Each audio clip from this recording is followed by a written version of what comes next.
لاہور باغبانپورہ میں شادی کی تقریب میں کار پر فائرنگ ہوئی ہے۔ 2 خواتین سمیت 4 افراد ہلاک جبکہ 2 زخمی ہو گئے ہیں۔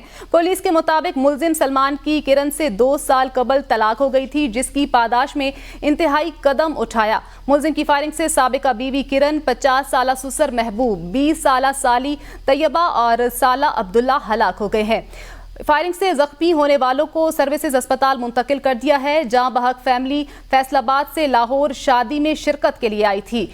ترجمان آئی جی پنجاب کے مطابق آئی جی پنجاب ڈاکٹر عثمان انور کا نوٹس سی سی پی او لاہور سے رپورٹ طلب کر لی۔ آئی جی پنجاب کا ڈی آئی جی آپریشنز کو فائرنگ میں ملوث ملزم کی فوری گرفتاری کا حکم دیا گیا ہے۔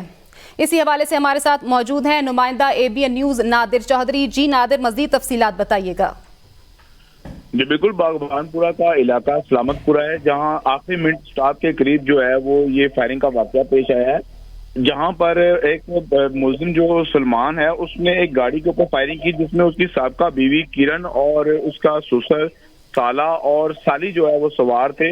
ملزم نے اندھا دھند جب فائرنگ کی تو چاروں موقع پر جاں بحق ہو گئے، جبکہ فائرنگ کی زد میں آ کر ایک 55 سالہ خاتون جو ہے وہ بھی زخمی ہوئی ہے، جبکہ 5 سالہ بچی جو ہے وہ بھی فائرنگ کی زد میں آ کے زخمی ہوئی، جس کو سروسز ہاسپٹل منتقل کر دیا گیا۔ تمام جو ہلاک شدہ تھے ان کو پولیس نے جو ہے لاشیں قبضہ میں لے کر مردہ خانے منتقل کر دی ہیں پوسٹ مارٹم کے لیے، جبکہ جائے وقوع پر جو ہے وہ شواہد اکٹھے کرنے کے لیے فرانزک کی ٹیمیں جو ہے وہ موقع پر پہنچ گئی ہیں۔ ملزم چونکہ موقع سے فرار ہو چکا ہے، پولیس نے ملزم کی جو گرفتاری ہے اس کے لیے چھاپے مارنے شروع کر دیے ہیں۔ جی ٹھیک ہے، بہت شکریہ نادر چودھری، اپڈیٹ کر رہے تھے۔